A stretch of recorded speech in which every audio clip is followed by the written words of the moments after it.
Bismillah, bulan Ramadan tinggal menghitung hari.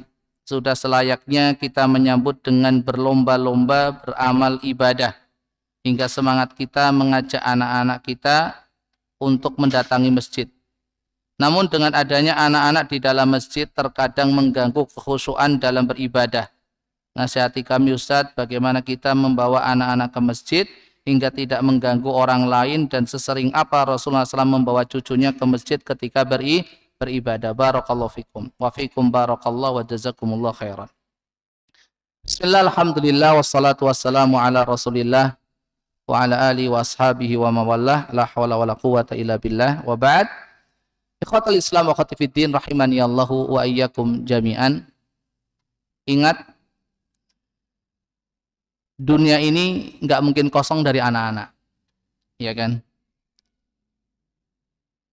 Dan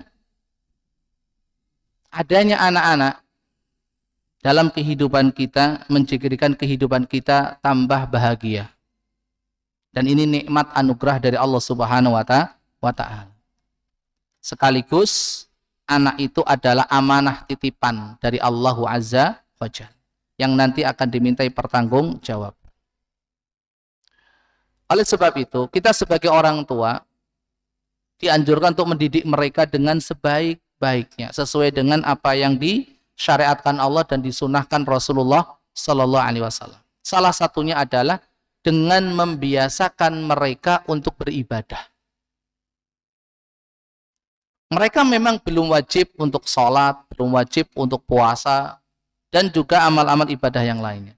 Tapi dengarkan apa yang dituturkan oleh sahabiyat Ar-Rubai' bintu Muawwidh radhiyallahu taala anha wa ardhaha.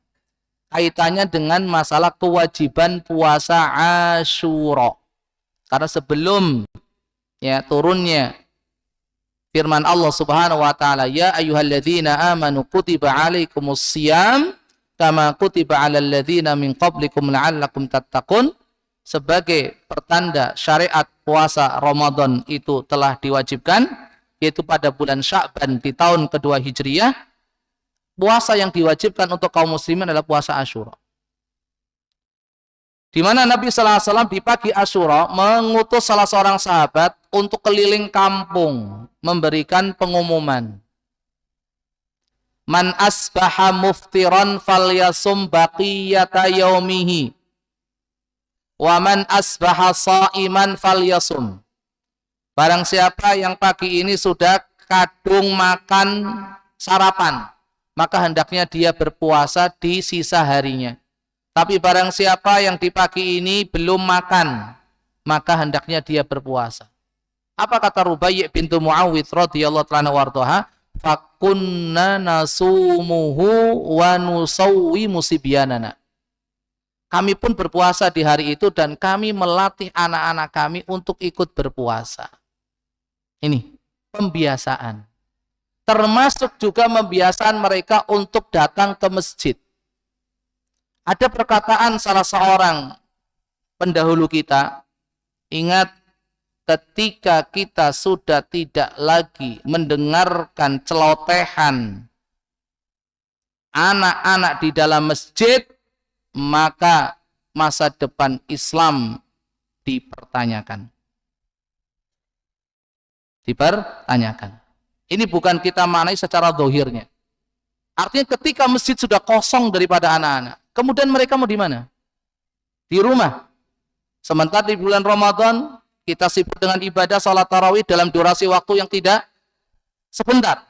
Tinggalkan anak-anak di rumah sendirian menjadi pikiran. Kemudian ketika kita ingin menenangkan mereka dengan mainan, kita pun tidak bisa menjamin mereka bisa main dengan sesuatu yang baik. Ya sudah, mau tidak mau dibawa ke masjid. Cuma permasalahannya adalah harus ada kerjasama antara orang tua yang membawa anak dengan takmir masjid setempat. Orang tua bagaimana? Yarhamukallah, memberikan edukasi kepada anak-anaknya ketika di rumah. dikasih tahu, dikasih nasihat. Jangan dibiarkan tanpa ada nasihat. Dikasih tahu, dikasih nasihat. Ya, dikasih janji. Gak mengapa jenengan itu bikin iming-iming. Iming-iming bahasa Indonesia apa? Ya itu hadiah. Iming-iming apa? Diiming-imingi lah. Jenengan Jawa insyaallah ngertos nggih. Diiming-imingi. Engkau nek iso salat anteng, rampung tutuk. Ya, tak hadiahi. Enggak apa-apa. Ya, enggak apa-apa. Ini. Kemudian setelah sampai di masjid, dampingi anak-anak kita. Dampingi. Jangan dibiarkan. Memang betul aturannya soft anak-anak itu ada di belakang soft laki-laki dewasa. Itu kalau bisa dikondisikan. Kalau nggak bisa dikondisikan, maka masing-masing bapak, orang tua yang membawa anak, pegang anaknya, taruh di sampingnya. Taruh di sampingnya. Biar kita juga bisa mengamati dia sholat atau tidak. Kalau memang tidak bisa seperti itu, kerja sama-sama takmir. Ada takmir yang memang bertugas untuk nenangin anak-anak. Nenangin anak-anak. Kecuali kalau memang kondisinya sudah waduh, masjid koyo pasar, sehingga apa?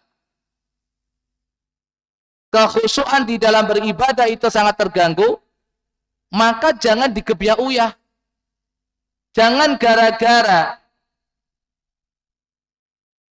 hanya satu anak yang melakukannya, semua anak akhirnya nggak boleh. Hati-hati. Ketika kita melarang anak kita pergi ke masjid, jangan salahkan ketika dewasa mereka tidak mau berjamaah. Sekali lagi, jangan sampai kita menyesal saat kita melarang anak-anak kita pergi ke masjid. Ketika dewasa mereka susah untuk kita ajak berjamaah. Tanamkan kepada mereka cinta masjid. Kasih tahu masjid itu tempat untuk beribadah, nak. Untuk kita meminta kepada Allah, doa kepada Allah. Ayo banyak-banyak doa. Ya, adik itu minta apa sih? Ayo nanti sholat dulu. Di dalam sholat sebelum salam doa sama Allah. Minta apa? Kasih edukasi. Kasih bahasa masjid itu untuk ibadah, bukan untuk. Kasih edukasi dulu sebetulnya. Kemudian kerjasama dengan takmir. Dan bagi takmir, tolong ketika ingin menegur anak-anak, jangan tegur anaknya, tapi nasihati orang tuanya. Anak-anak itu sangat peka dan selalu mengingat ya apa yang mereka alami. Kan diingat. Jenengan mungkin yang sudah dewasa kayak gini, mungkin kelingan. Dek ben pernah aku sholat nang masjid misalkan rame digebuk karo Pak Yai misalkan, atau Pak Mudin misalkan, atau siapalah gitu. Sampai sekarang kelingan, gimana? Masih ingat dijewer kupingku, aduh, masih ingat. Ya, kalaupun seandainya harus seperti itu, tunjukkan bukan sifat marah yang kita tunjukkan, tapi apa? Kasih sayang. Ya, kasih sayang. Karena apa? Kalau sudah terluka anak itu, nggak mau lagi ke masjid. Wah, fulan guala, aku diseneni, moh nang masjid meneh. Itu. Jadi lihat, kalau seandainya di rumah memang ada yang jaga, ya aman ketika di rumah. Kemudian anak-anak kita itu suka, dalam tanda kutip ya, suka gojek, ya belum bisa diatur, maka lebih baik memang di rumah. Tapi kalau seandainya sudah bisa diatur, sudah bisa dinasehatin, ajaklah. Masya Allah tuh, lihat tuh contoh-contohnya tuh, rajin nulis, yo, reang mboten, rame mboten dah, mboten. Ya. Kalau yang rame-rame nggak apa-apa, jenengan sediain tempat, yang penting aman. Tempat yang penting aman. Khusus untuk anak-anak, tapi harus ada yang bertanggung jawab. Jadi intinya melarang secara mutlak jangan, membiarkan anak-anak itu juga pergi masjid secara mutlak pun jangan. Jangan. Maka perlu adanya kerjasama antara takmir dan juga orang tua. Kerjasama yang baik. Apalagi ini musim pahala, musim ibadah, ketaatan. Ikut sertakan anak-anak kita untuk melakukan. Sehingga nanti ketika dewasa mereka sudah terbiasa. Ataupun beberapa sering Rasulullah SAW itu membawa cucunya ke masjid ketika beribadah. Ya gimana? Lawang rumahnya itu jejeran sama masjid. Jejeran sama masjid. Nggak diajak pun mereka juga larinya ya ke masjid. Sampai-sampai Rasulullah SAW pernah sedang khutbah. Lihat Hasan Husain datang. Beliau turun ngambil, digendong. Ketika beliau sujud, Umamah, cucunya, ternyata main kuda-kudaan, akhirnya sujudnya lama. Gitu loh. Rasulullah SAW juga pernah mendengar ada tangisan seorang bayi. Tangisannya di mana? Di masjid. Di masjid. Ya, akhirnya beliau mempercepat sholatnya karena kasihan dengan ibunya. Jadi itu fenomena yang sudah ada sejak zaman Rasulullah SAW. Tinggal bagaimana kita mensikapinya. Yang penting adalah apa? Pembiasaan untuk anak akan ibadah kepada Allah Subhanahu wa taala dan menanamkan rasa cinta anak kepada masjid. Kepada masjid. Itu yang paling penting. Ya, itu yang paling penting. Jadi sekali lagi tinggal kerjasama. Dan pengelola masjid pun jangan kemudian gara-gara itu tadi ada 1-2 anak yang ramai kemudian semuanya nggak boleh. Ya. Tidak seperti itu. Ini mungkin sedikit yang bisa kami sampaikan. Semoga bermanfaat dan semoga Allah Subhanahu wa taala senantiasa menjaga anak-anak kita, ya, membimbing mereka, ya, untuk senantiasa cinta kepada masjid dan cinta kepada ketaatan ibadah kepada Allah Azza wa Jalla. Ini yang bisa kami jawab. Semoga bermanfaat. Aku qouli hadza subhanaka wa bihamdika asyhadu an la ilaha illa anta astaghfiruka wa atubu ilaik. Assalamualaikum warahmatullahi wabarakatuh.